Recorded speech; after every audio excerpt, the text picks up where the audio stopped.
je considère la famille quadratique réelle PC de x avec un paramètre c dans moins 2, un quart, donc avec une dynamique qui est triviale en quelque sorte lorsque le paramètre est en dehors de cet intervalle, puisque les orbites s'échappent toutes à l'infini lorsque c est plus grand que 1 quart, et par contre, lorsque c est strictement plus petit que moins 2, il y a un ensemble de Julia qui est non trivial, c'est un ensemble d'orbites qui reste borné. Par contre, l'ensemble de Fatou, lui, est vide, et donc sur l'ensemble de Julia, la dynamique est uniformément dilatante. Alors, on a vu le théorème de Kozlowski, Shen et Van Strien qui garantit que pour un ouvert dense de paramètres, un polynôme est uniformément hyperbolique. En fait, cet ouvert dense, comme le montre le théorème de Jacobson, n'est pas de mesure totale. Dans le complémentaire, donc complémentaire qui est l'intérieur vide, on peut malgré tout trouver un ensemble de mesures positives de paramètres qui ont certaines propriétés. Donc l'ensemble de paramètres s'appelle E, et les propriétés sont les suivantes. Alors il y a plus de propriétés qu'on pourrait mentionner, mais en voilà les plus importantes.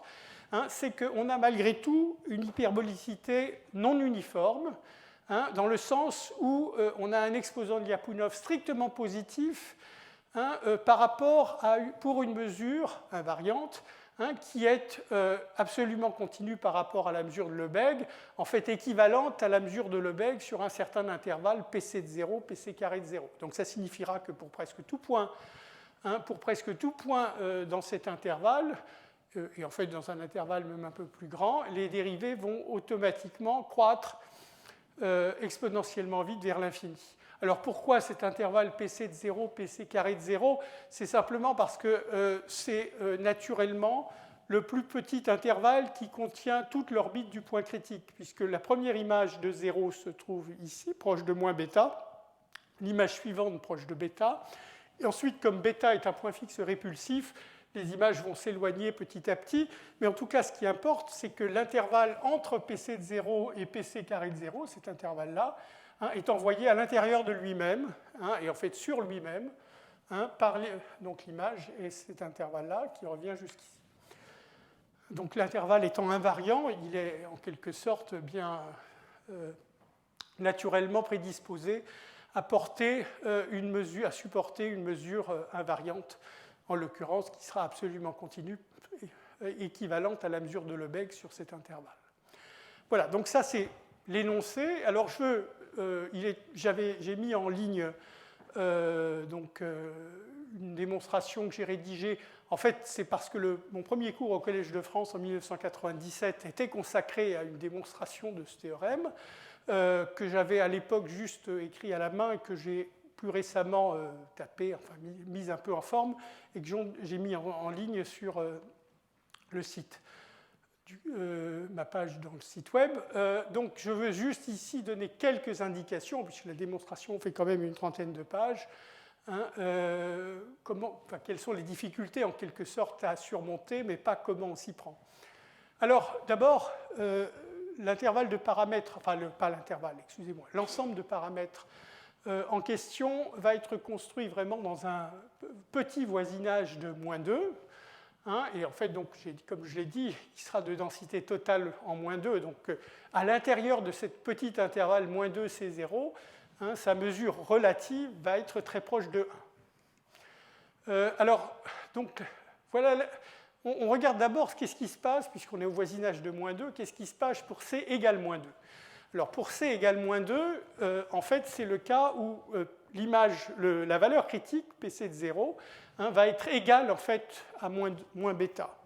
Alors, plus spécifiquement, on a une formule P-2, c'est le polynôme de Tchebychev, puisque c'est x2 moins 2. Quand vous appliquez x2, ça fait 4 cosinus carré de θ moins 2, donc ça fait 2 cosinus 2 θ. Donc ce que vous voyez ici, c'est une semi-conjugaison entre la dynamique, entre la multiplication par 2 de l'angle, θ donne 2 θ, et la dynamique P-2. Donc, on a ici une semi-conjugaison. Alors, la dynamique θ donne 2 θ sur le cercle, R sur 2 πz ici, ou R sur Z en mettant des 2 π dans la formule. Hein, cette dynamique multiplication par 2, bien sûr, elle est tout à fait uniformément hyperbolique, uniformément dilatante. Hein. Alors, c'est plus tout à fait vrai pour P-2 parce que la fonction cosinus n'est pas, je veux dire, sa dérivée s'annule, et donc ce n'est pas tout à fait du point de vue différentiel d'une conjugaison. Alors, regardons d'abord ce qui se passe pour l'orbite critique. Donc, comme je commençais à le dire ici, ici bêta égale 2, bien sûr, x2 moins 2, donc le 2 est point fixe, moins bêta c'est donc égal à moins 2, et vous voyez que le point critique 0 va sur moins 2, qui lui-même va sur 2, et donc ce point fixe répulsif que j'ai désigné par bêta en général. Alors, ça permet de... Alors, il y a un autre point fixe, bien sûr, qui se trouve, qui dans ce cas-là est également répulsif. Donc, sur le dessin, voilà le point fixe bêta, et voilà le point fixe alpha, ceci étant pour C égale moins 2. Donc, les deux points fixes sont 2 et moins 1. En fait, on va s'intéresser non seulement pour le paramètre moins 2, qui est un paramètre très spécial, mais pour les paramètres voisins de moins 2, à l'application de retour dans l'intervalle central, donc, que j'ai dessiné ici, entre moins 1 et 1. De nouveau, 1, c'est l'image inverse de moins 1. Moins 1 est un point fixe, et 1, c'est l'image inverse qui est distincte du point fixe, enfin, de moins 1 qui est distincte de moins 1. Donc, l'application de retour, alors le plus simple pour comprendre comment... Alors là, je l'ai dessiné, c'est formé d'une suite de branches, une suite infinie de branches. Chacune des branches est dilatante surjective avec image l'intervalle moins 1, 1. Et les temps de retour, à mesure qu'on se rapproche du centre, sont 2, 3, 4, etc. Alors, pour comprendre pourquoi ça, c'est très facile, puisqu'on se sert de la semi-conjugaison, le fait que ça soit un polynôme de Tchebychev. Donc, si je dessine, ça c'est le cercle de la variable θ. Donc, on est en train de regarder θ donne 2θ, et donc, voilà 0. Donc, je suis en train de regarder R sur Z, ici. Et donc, c'est l'intervalle moins 1, 1, après un changement par 2 cosinus, correspond à ceci. Donc, voilà l'intervalle J, entre 1 tiers et 2 tiers. Et on s'intéresse pour l'application θ donne 2θ, le doublement d'angle, au retour, premier retour, dans cet intervalle J. Donc vous voyez qu'effectivement, il y a un point, le point 1,5, qui s'en va sur 0 et qui ne reviendra jamais, puisque 0 est un point fixe. Mais par contre, si vous regardez par exemple l'intervalle entre 1 tiers et 1,5, l'image va être 2 tiers 0. Et ensuite, par exemple, donc, toute la partie entre, là c'est 5 sixièmes, enfin, cette partie-là, après doublement d'angle, va se retrouver ici de nouveau. Donc, alors, je peux décider. Ici, vous avez un temps de retour 2, ici aussi. Donc, c'est la moitié enfin la moitié qui est proche de 1 tiers et la moitié qui est proche de 2 tiers. Ensuite, vous redivisez par 2 l'intervalle restant, vous avez un temps de retour 3, etc. etc. Donc, et donc, tous les points reviennent dans l'intervalle 1 tiers, 2 tiers, sauf 1,5 qui ne revient jamais. Et donc, ça correspond exactement à cette figure, aux branches successives à mesure que vous vous rapprochez du centre, où il n'y a pas de retour du tout. Alors, donc cette situation, alors moins 2 est un point très spécial, je reviendrai un petit peu, moins 2 a toutes les propriétés qu'on veut.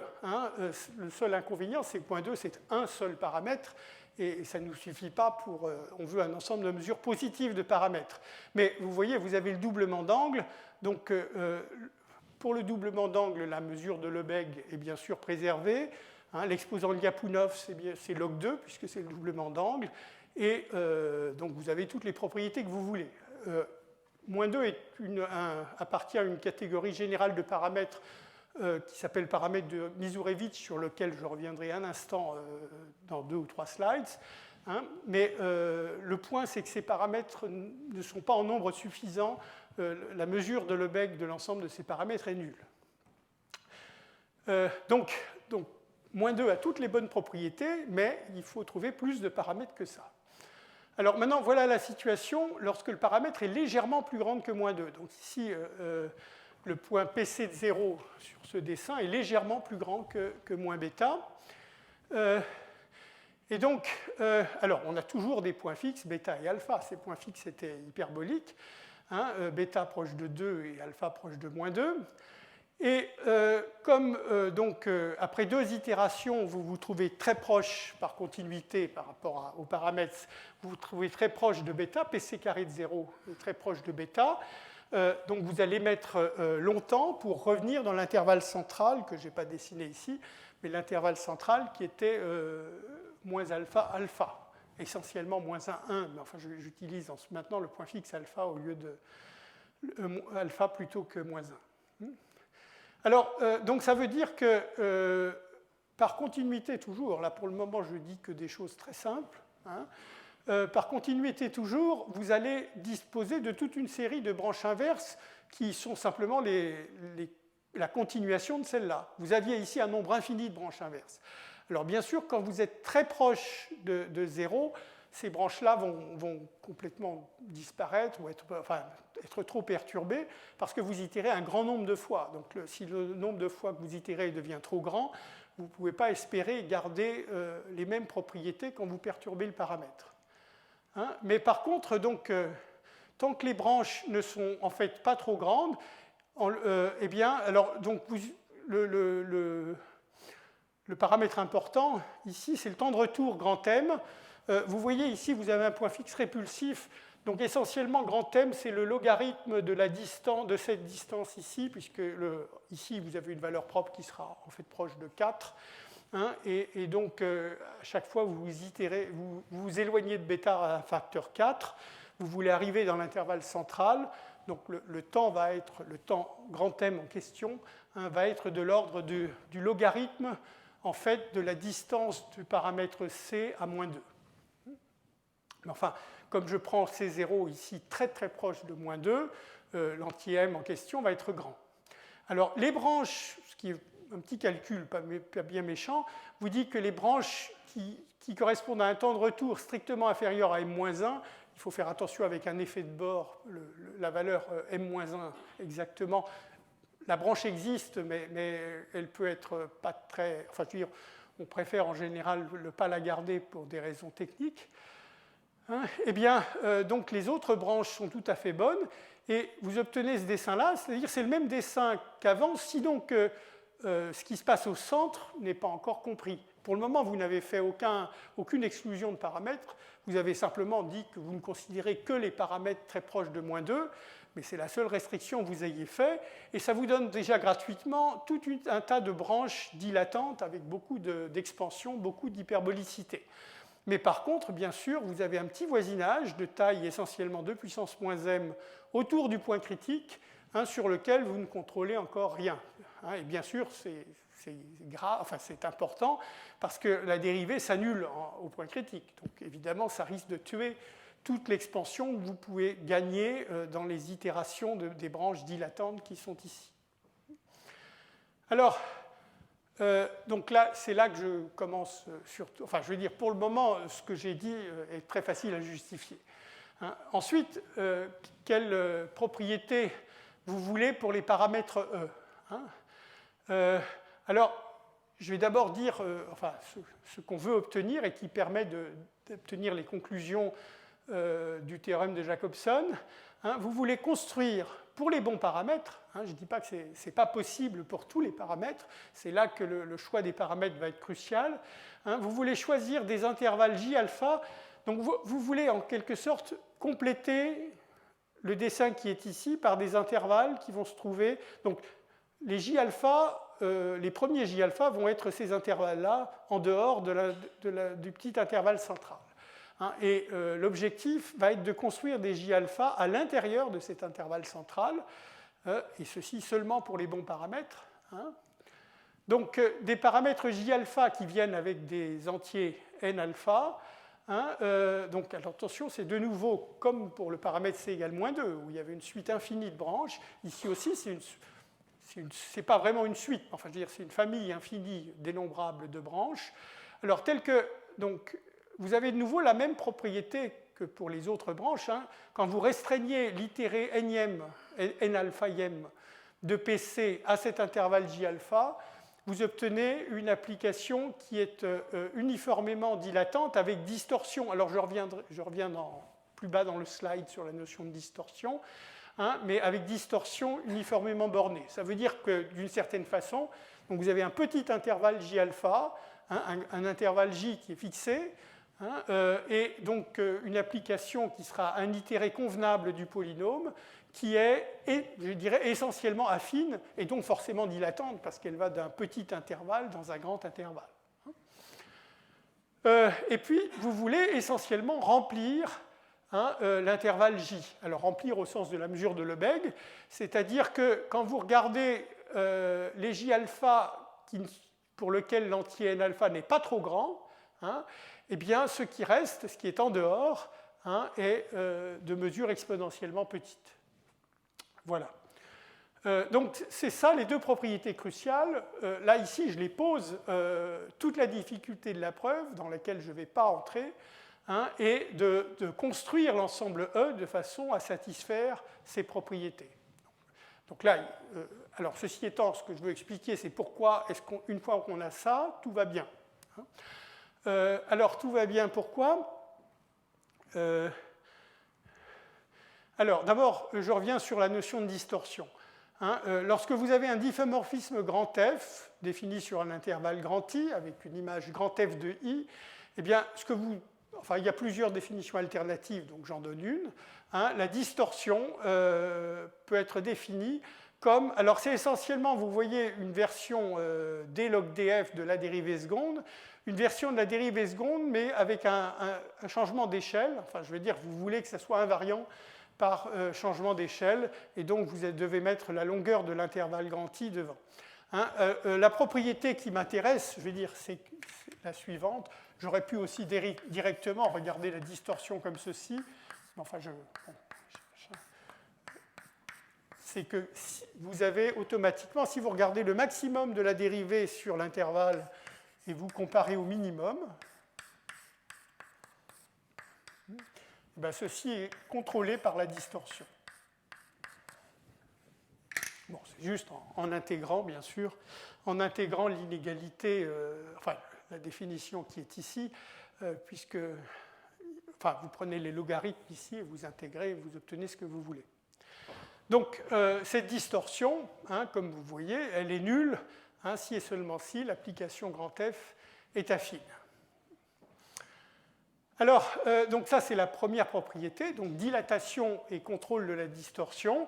Et la deuxième, donc, c'est en particulier, ça vous dit, vous contrôlez, quand vous faites tendre n vers l'infini, hein, vous contrôlez ce qui se passe sur un ensemble de mesures totales dans J. Hein, et donc, vous allez fabriquer avec ces différents J-alpha, hein, donc attention, ces intervalles sont disjoints, hein, et donc vous pouvez fabriquer une application que je vais noter petit f, qui va de l'union des J-alpha dans J, hein, une application qui coïncide sur J-alpha avec l'itéré correspondant PC N-alpha. Hein, donc, n'oubliez pas, sur chaque petit intervalle, l'image c'est J tout entier. Hein, donc, c'est une propriété qu'on appelle quelquefois Bernoulli. Hein, alors, je résume. Donc, cette application est uniformément dilatante, hein, et de distorsion bornée.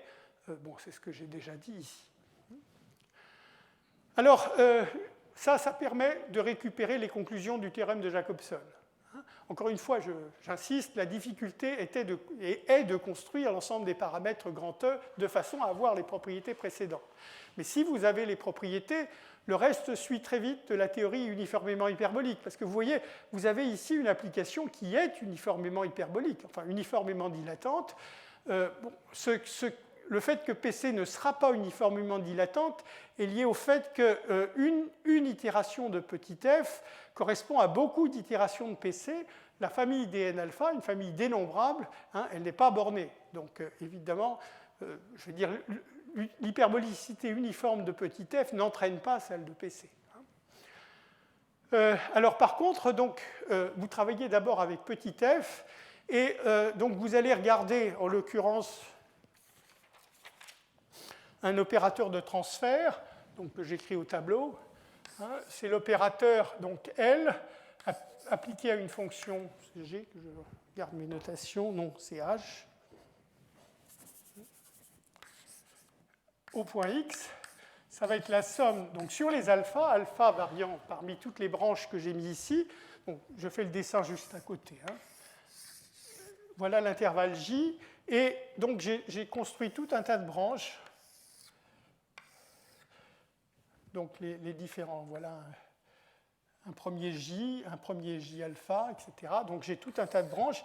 Et à eux tous, voilà un deuxième, etc. Il y a plein de branches très, très dilatantes.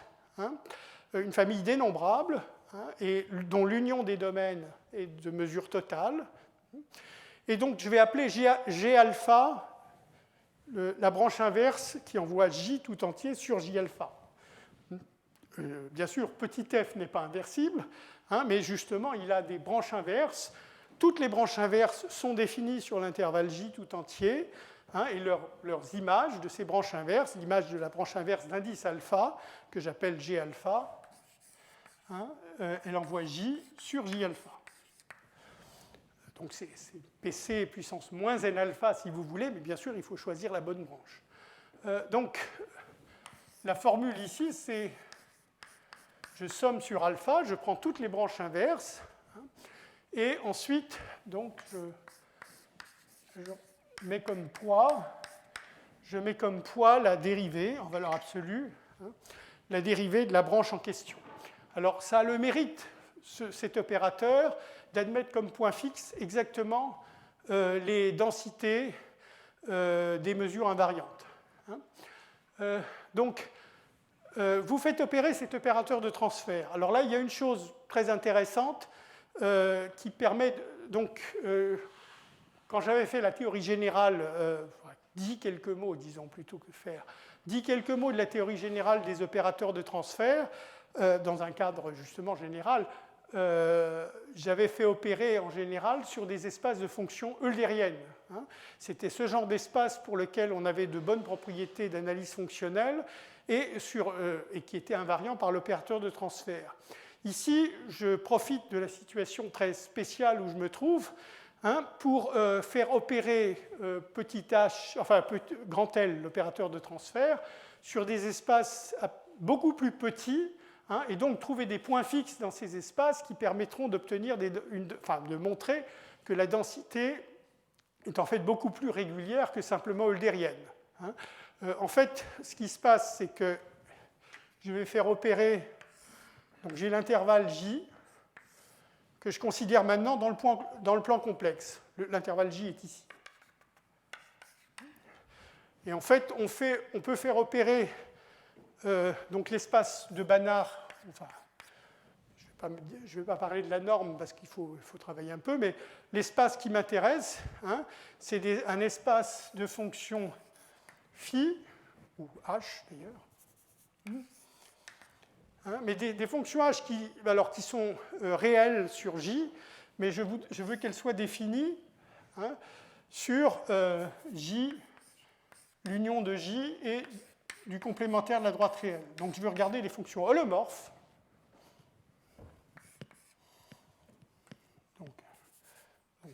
Oui.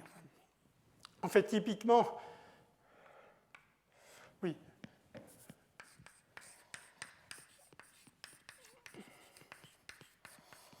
Les fonctions holomorphes est telle que h restreint à j, hein, soit réel. Si vous préférez, commute à la conjugaison complexe. Donc un espace de fonctions beaucoup plus régulières, hein, que des fonctions. Alors en fait, on fait même un peu mieux. On peut le faire avec un intervalle j légèrement, donc j serait là. Un intervalle j qui est là, qui est légèrement plus grand. Donc ça veut dire que non seulement h est holomorphe sur j, mais sur un voisinage de j. Et il se trouve qu'en fait, toutes les branches inverses, G alpha, envoient ce domaine-là que je viens de décrire dans lui-même, et même en fait dans un domaine strictement plus petit. Hein. Et donc ça permet de voir, par ailleurs, donc, ces G alpha sont bien sûr des fonctions holomorphes, c'est des branches inverses d'un polynôme, Donc ici, vous en voyez bien, le signe ici, on peut avoir peur de la valeur absolue, mais lorsque alpha est fixé, la branche J-alpha en question, elle soit préserve l'orientation et le signe est plus 1, soit elle renverse l'orientation et le signe est moins 1. Donc il faut en fait remplacer, si vous voulez le faire opérer de façon holomorphe, vous remplacez ceci par un signe epsilon alpha qui est plus ou moins 1, de façon à ce que ça soit positif sur l'axe réel. Et donc, sous cette forme-là, votre opérateur de transfert opère sur un espace de fonctions holomorphes et vous pouvez montrer qu'il a un point fixe par la même méthode que dans le cas eulérien, qui a un point fixe qui va être donc dont la restriction à l'axe réel, pour être exact, sera la densité d'une mesure de probabilité mu. Densité analytique, donc c'est ça le point. Je veux dire, la densité est bien meilleure que c'était dans le cas général.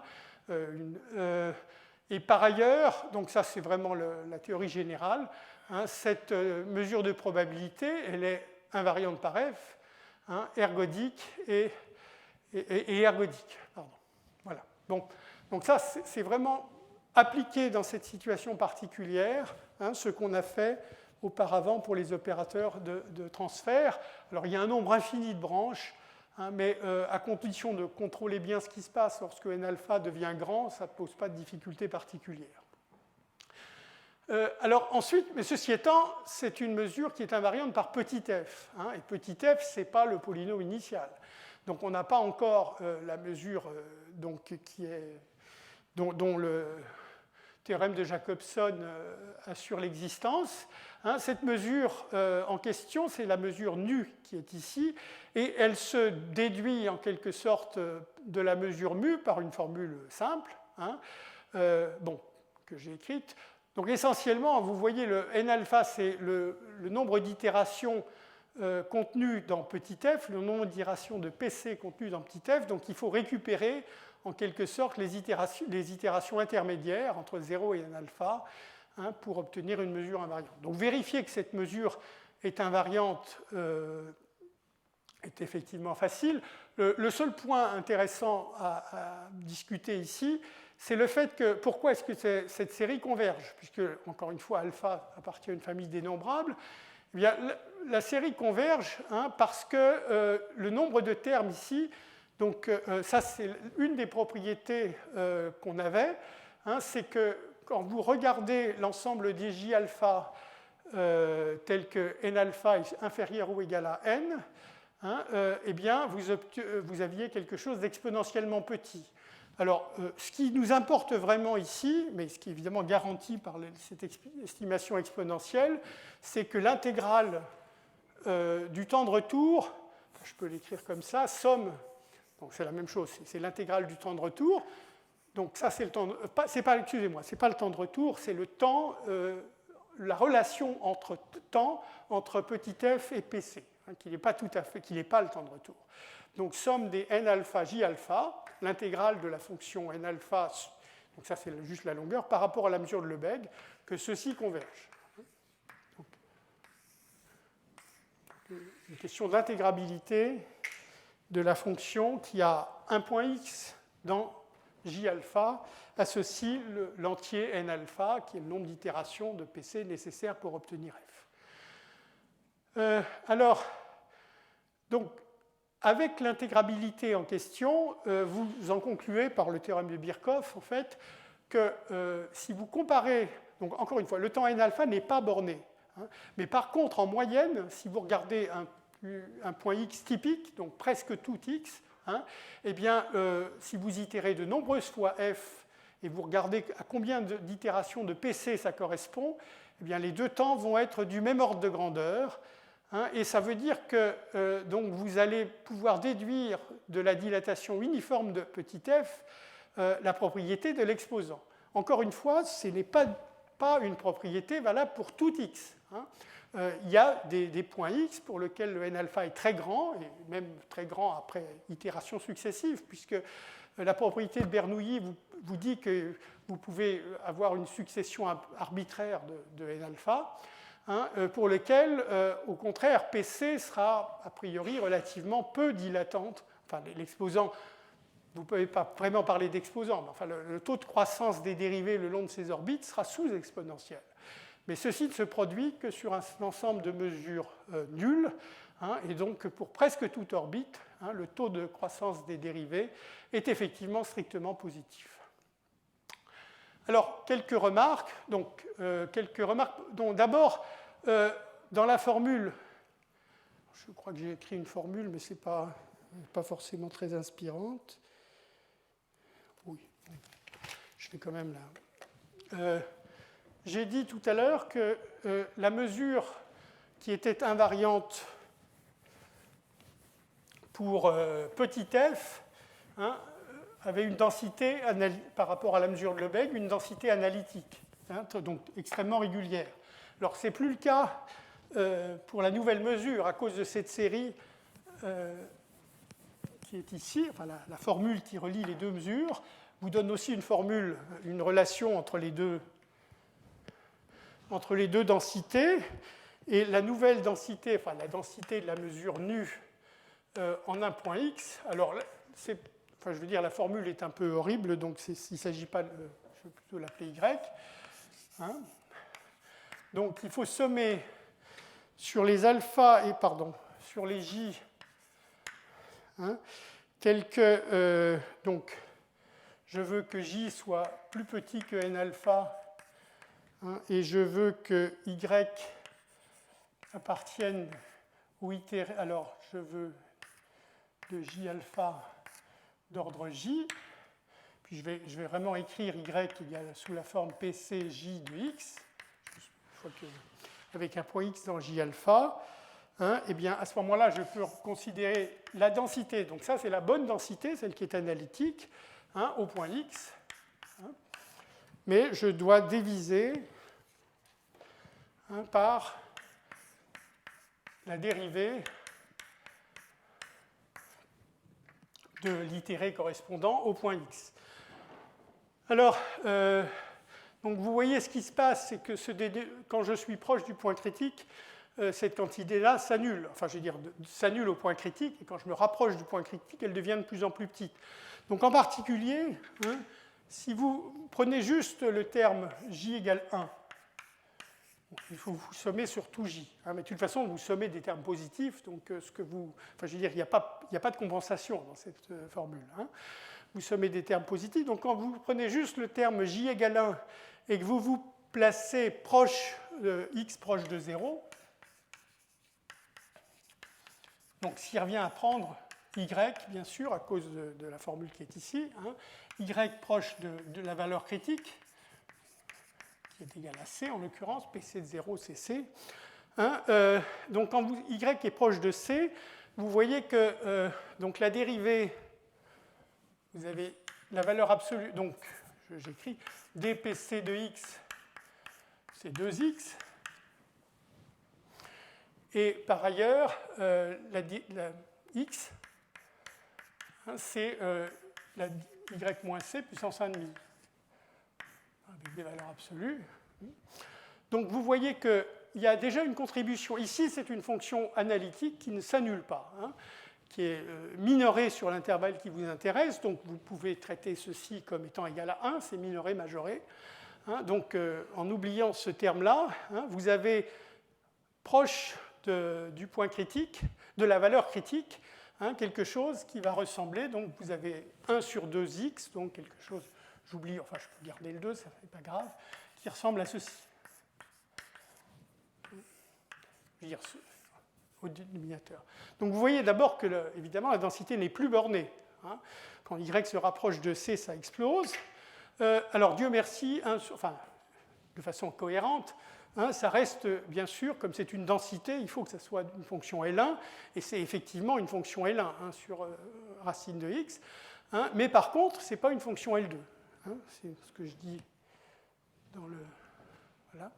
Ce n'est pas une fonction L2, donc vous êtes parti d'une très bonne densité pour l'application petit f, mais pour l'application PC elle-même, la densité est encore tout à fait intégrable, ce qu'il faut, mais elle n'est pas beaucoup plus régulières que ça.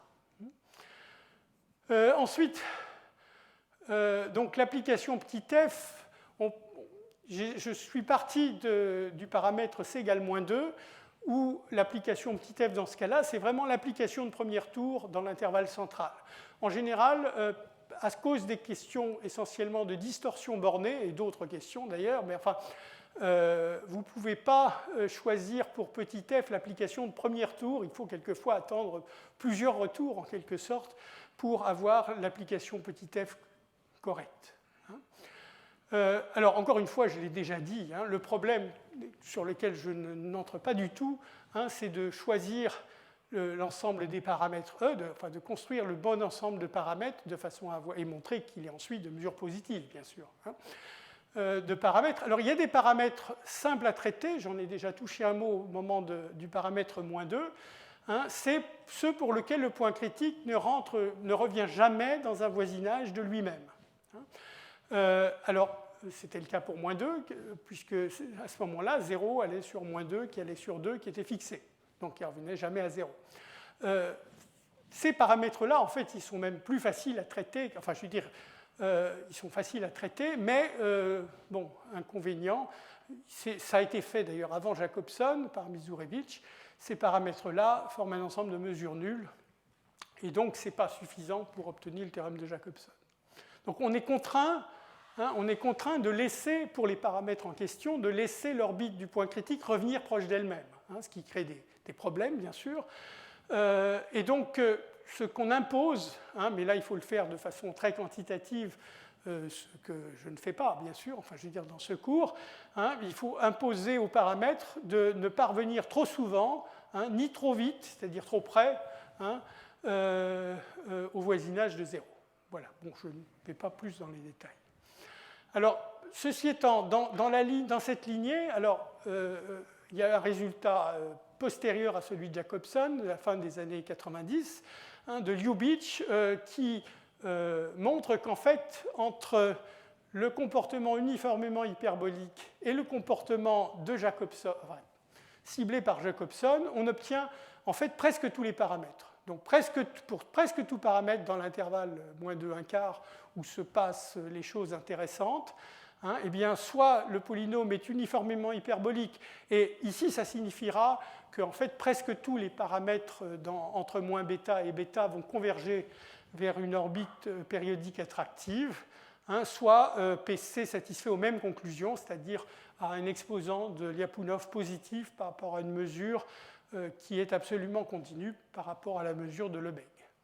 Alors, il y a encore d'autres types de dynamiques possibles, auxquelles je ne fais pas du tout allusion, mais ce que dit le théorème de Lubitsch, c'est que tous les autres comportements possibles sont en fait de mesures dans l'espace des paramètres, correspondent à un ensemble de paramètres de mesure de Lebesgue nul. Voilà. Alors, en complément, en quelque sorte, et toujours en dimension 1, il y a un théorème, mais cette fois-ci dimension 1 complexe. Il y a un théorème de Marie-Rhys qui suit de quelques années celui de Jacobson, qui montre un comportement similaire pour des fonctions rationnelles. Alors, cette fois-ci, je vais opérer dans le champ complexe, dans la sphère de Riemann, C bar.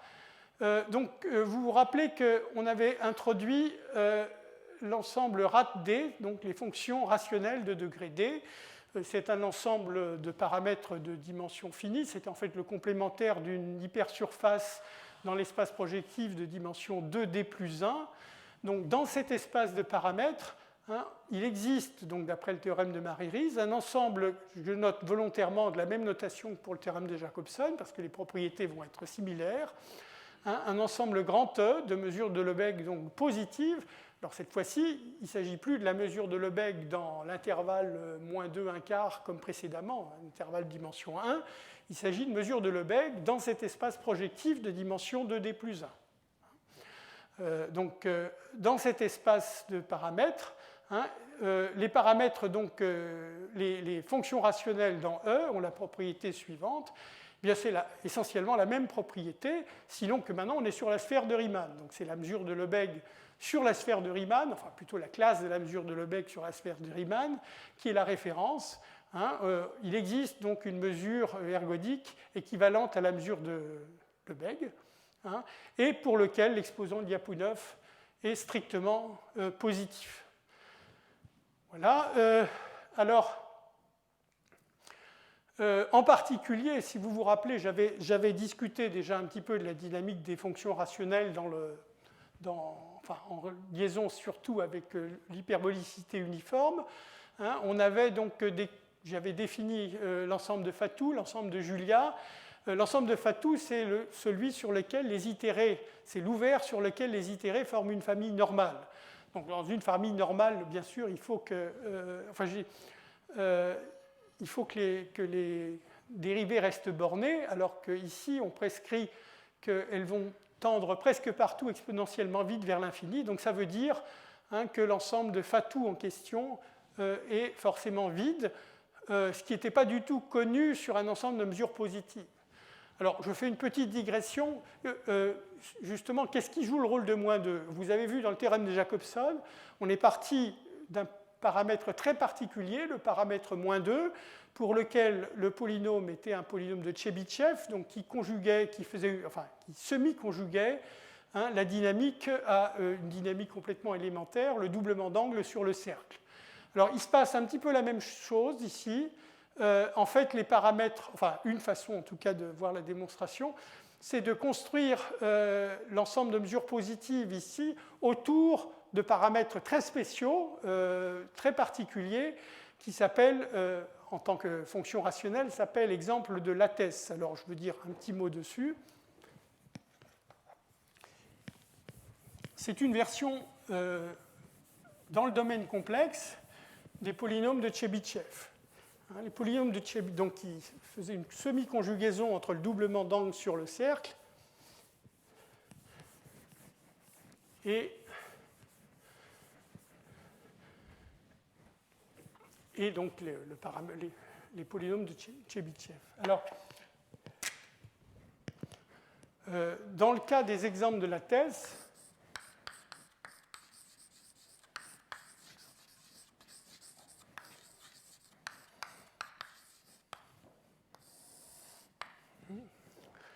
donc on part d'un réseau dans le plan complexe et on considère, je vais quand même prendre mes feuilles, je vais plutôt l'appeler lambda parce que je vais avoir L le réseau, puisque je vais avoir beaucoup de lambda dans la suite. Et donc on considère le tore complexe associé, que je vais noter T indice L, donc qui est le quotient de C par ce réseau. Donc Alors, je regarde par ailleurs un nombre lambda dans C étoile, que je vais prendre de module plus grand que 1, et tel que lambda L soit contenu dans L.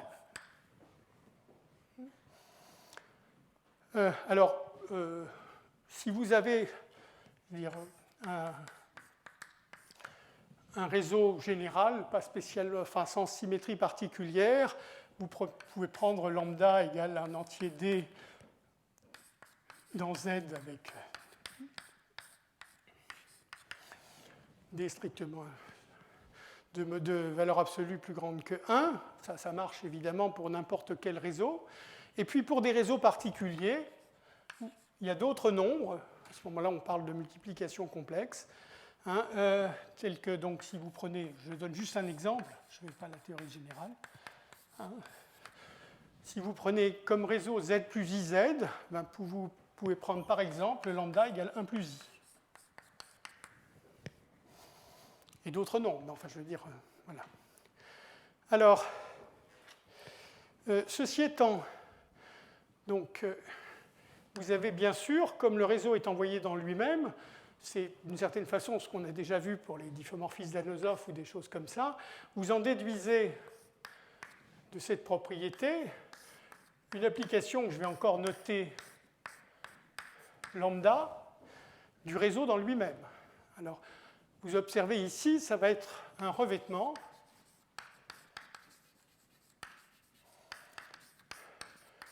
du tore complexe par lui-même. Et donc le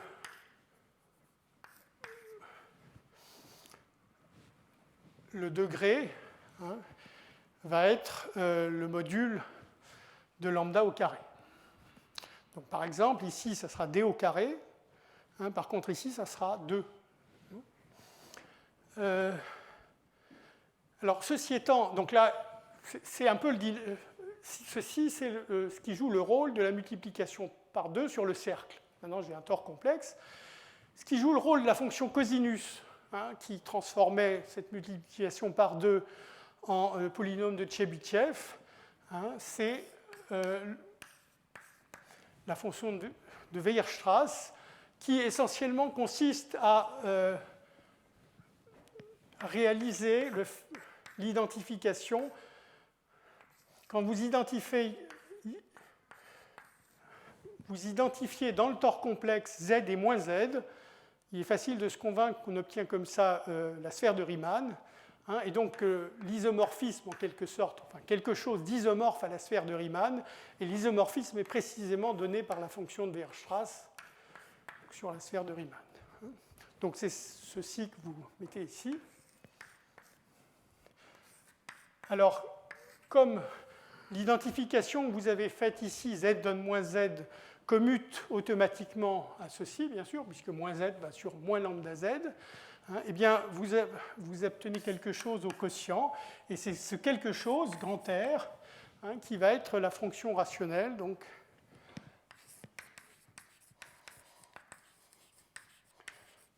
en faisant ça, vous n'avez pas changé le degré.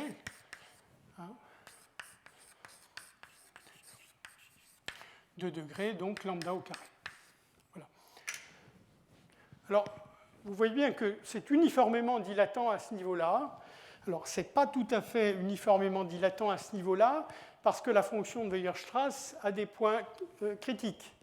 Si vous écrivez donc, la relation R, grand R, rond P égale P de lambda Z, P égale P de lambda Z, et que vous dérivez ceci, donc vous avez dr de P, P', enfin dP, oui, P', égale lambda P' de lambda Z. Donc vous voyez que les points critiques de R, donc je vais l'écrire comme ceci, dr de P de Z égale 0. Donc, si ceci c'est nul, il faut que ceci s'annule. Mais par contre, que ceci ne s'annule pas pour ne pas compenser. Ici. Donc vous tenez comme ceci, de la même façon que pour vous aviez le cosinus, quand c'était le cosinus qui jouait le rôle de la fonction de Weierstrass, vous aviez obtenu le point 0 comme point critique, parce que c'est un point dans lequel... Enfin, l'analogue de cette relation avait lieu. Alors, donc voilà ces exemples de la thèse. Donc, pour ces exemples, pour une telle fraction rationnelle R, ces propriétés sont très faciles à vérifier. En fait, c'est la mesure de Lebesgue qui est invariante ici, et vous avez juste à prendre l'image de la mesure de Lebesgue par la fonction de Weierstrass pour obtenir cette mesure sur la sphère de Riemann qui aura toutes les bonnes propriétés par rapport à grand R. Mais de nouveau, vous voyez que vous obtenez seulement comme ceci une famille dénombrable de fractions rationnelles. Vous avez, enfin, essentiellement, non, j'exagère, ce n'est pas dénombrable, mais c'est de codimension positive. Ce n'est pas dénombrable parce que ces exemples-là, je peux déformer le réseau. Donc je retire ce que j'ai dit sur dénombrable. Mais ces exemples-là, eux, quand ce n'est pas en entier, eux sont en nombre dénombrable, mais de toute façon, quelque chose qui est de codimension positive, donc certainement de mesure nulle. Et donc toute la difficulté du théorème de Marie-Risse, dont la stratégie suit d'une certaine façon celle du théorème de Jacobson, consiste à construire un ensemble de mesures positives. Enfin, le mot fort, c'est mesure de Lebesgue positive. Voilà. Alors, bon, c'est un petit peu avant l'heure, mais comme je veux passer maintenant aux applications de Hénon et je ne veux pas m'interrompre juste après avoir commencé à en parler, je vous propose de faire la pause maintenant et puis donc de reprendre dans 5 minutes où je vais commencer à discuter un petit peu plus des applications de Hénon.